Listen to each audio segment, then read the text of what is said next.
जिस लातेहार की जमीन पर कभी नक्सली खौफ सींचते थे, उस जमीन पर अब हरियाली है। लातेहार की जो जमीन कभी नक्सलियों के कदम से बंजर हो गई थी, वहां अब सिंचाई हो रही है। लातेहार की जमीन जिसने फसल देना बंद कर दिया था, वो अब लहलहा रहे हैं। लातेहार की जमीन पर अब मुनाफे वाली खेती हो रही है। नक्सलियों का खौफ खत्म हो चुका है और खेतों में अब किसानों की मेहनत दिखने लगी है। खेतों ने फल देना शुरू कर दिया है। सब्जियां लातेहार के खेतों की शान बन गई हैं। अनाज अब इन खेतों की जान बन गई हैं। ड्रैगन फ्रूट्स है जो कि विदेशी फल है। उसके अलावा स्ट्रॉबेरी लगाए हुए थे, अभी तो उसका मौसम लास्ट हो गया। वो अच्छा खासा फसल आया हुआ था। पूरे गांव भर ने टेस्ट किया कि भाई नया फसल था इस क्षेत्र के लिए। सभी लोग को हम फ्री में खिलाए कि चलिए भाई फर्स्ट ईयर है, पहले पूरा गांव टेस्ट कर ले। उसके अलावा भिंडी है और मूंग का खेती किए हैं, मक्का लगाए हैं, ओल भी लगाए हैं, अदरक भी लगाए हुए हैं, मिर्च है और उसके अलावा बोदी है, खीरा है, बहुत सारा फसल है जो कि इंटर क्रॉपिंग किए हुए हैं हम। तो आय में क्या वृद्धि हो रहा है? आय में तो वृद्धि है। कितना वृद्धि हो रहा है? वृद्धि जस्ट डबल है।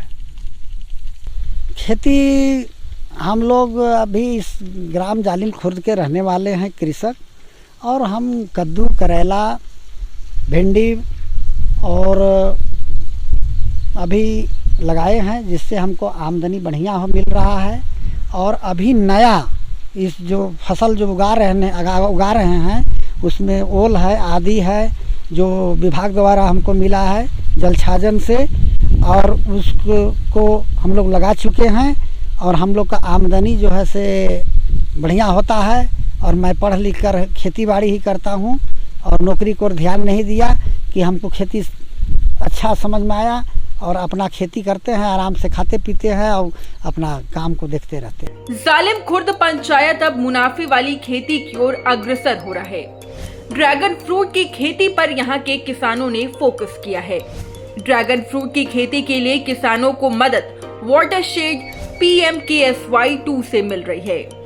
मुनाफे वाली ड्रैगन फ्रूट की खेती, एक खेती से 25 साल का मुनाफा, 1 एकड़ में खेती के लिए 3 लाख की लागत, हर साल ड्रैगन फ्रूट की खेती से 6 लाख तक का मुनाफा, 90% तक सरकार से मिल जाती है सब्सिडी। कि किसान यहाँ के कार्य करने के लिए उत्सुक है, उन्हें मार्गदर्शन की आवश्यकता है। इसलिए वाटरशेड के अंतर्गत विभिन्न योजनाओं का क्रियान्वयन हमारे द्वारा यहाँ किया जा रहा है। यहाँ आधुनिक विधि से खेती की जा रही है, साथ ही साथ यहाँ इंटर क्रॉपिंग को प्रोत्साहन दिया जा रहा है। ये ड्रैगन फ्रूट लगा हुआ है जो 2 साल में फल देना प्रारंभ कर जाएगा और 25 से 30 साल तक फल देगा। और ड्रैगन फ्रूट के 2 पंक्तियों के बीच में आप देख लीजिए मक्के की खेती की जा रही है, जिससे जगह का ज़्यादा से ज़्यादा उपयोग किया जा सके। यहाँ क्रॉप रोटेशन को भी बढ़ाने का प्रयास किया जा रहा है, साथ ही साथ क्रॉपिंग इंटेंसिटी को भी बढ़ाने का प्रयास किया जा रहा है, जिससे एक सीमित भूमि से हमें ज़्यादा से ज़्यादा उपज प्राप्त हो सके एवं किसानों का आर्थिक लाभ भी बढ़े। मिश्रित खेती जैसे सब्जी की खेती, मक्का की खेती, एक साथ सब कुछ करने के लिए कि समय में खाली किसान को रोजगार मिलते रहे और आय किसी भी तरह से किसान को दोगुना हो जाए। और मैं इसके लिए किसान को बहुत धन्यवाद देता हूं। और यहाँ जल छाजन के लोगों के, यहाँ गांव वाले को मेरा कुछ नहीं, केवल हम सजेशन केवल देते हैं और आते हैं। लातेहार जैसे इलाकों में पानी की दिक्कतों पर भी ड्रैगन फ्रूट की खेती पर असर नहीं होता है। वजह है कि कम पानी भी खेतों में लगी ड्रैगन फ्रूट के उत्पादन पर असर नहीं डालता है। ऊपर से कांटेदार होने की वजह से जंगली जानवरों से भी ये खेतों में लगी ड्रैगन फ्रूट सुरक्षित रहती है। लातेहार से संवाददाता मनीष के साथ ब्यूरो रिपोर्ट 99 न्यूज।